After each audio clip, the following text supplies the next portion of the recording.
Deep in the woods of North Carolina, an extremist eco-group called Earth First bewails the violation of American nature. I want to mourn the loss of all the old growth trees I've seen, and tell them that we love them and that we don't want them to die, that there are some people here who do care. So I want you to know that, trees, that we care. No, what you just saw was not from a mockumentary. It's from a legitimate documentary. And you laugh until you remember that the extremist group represented there, Earth First, has been linked to acts of eco-terror that have sought to kill humans regarded as tree killers. This all came to mind as the saga of Cecil the lion and his demise has now attracted the attention of the world. Here's the way the BBC is reporting that story. This magnificent animal was known as Cecil, a 13-year-old lion who was a well-known and much-loved attraction at the Hwange National Park in Zimbabwe. The animals are protected, but it's thought Cecil was lured out of the park and then shot by an American hunter. The man responsible has been making the headlines after being named by conservationists as 55-year-old Walter Palmer, a dentist from Minnesota, USA, and a bow and arrow hunting enthusiast.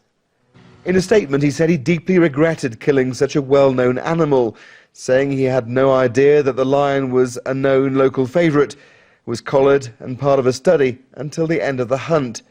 So the hunter has become the hunted, as social media around the world has blown up, complete with death threats directed at the dentist.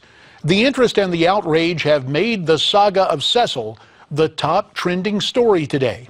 What's amazing to me is that there is considerably less interest in what you're about to see. I think the per item thing works a little better just because we can see how much we can get out of it. That's a short segment of the latest undercover video from the Center for Medical Progress.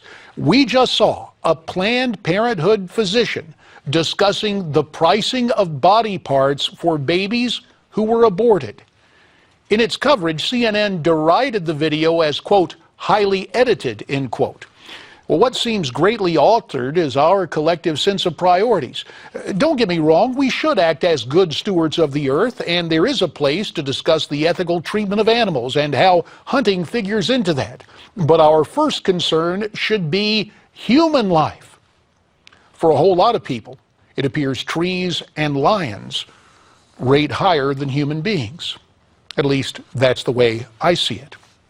Now, time to see what's on your mind via social media. The first comment from YD, who writes in about presidential candidate Mike Huckabee and what he had to say last night during our interview. He says, I believe it all boils down to belief that the U.S. Constitution is founded on religious beliefs. The USA has achieved its greatness due to that commitment. When liberalism perverts this baseline, the U.S. loses its innermost basic strength. Mike Huckabee seems to understand this by demonstrating moral backbone, which at this point may be the only way to keep America, America. The next comment comes from Rex, who emailed in about Donald Trump. Here's what he writes. Obama plans to remain in Washington, where he will use the mainstream media megaphone and his politically corrupt minions in government to undermine, sabotage, and hijack the next administration. If we elect someone who cannot or will not counter that, we might as well appoint Obama dictator for life. Trump's nature is going to stop Obama, and that's what I'm betting on. And finally, we hear from Vicky, who writes in about Donald Trump's view of illegal immigration. JD, my view is the president should follow the law on immigration that's been passed by Congress and signed into law by the president. We have laws that have not and are not being enforced when it comes to illegal alien immigrants. How much tax money has been spent on illegal immigration over the last 30 years? Billions of dollars, no less. This madness has to be stopped, and Donald Trump is the only one who is seriously speaking about illegal immigration. Obviously, there are other candidates, including Mike Huckabee. Part 4 of that interview tomorrow night.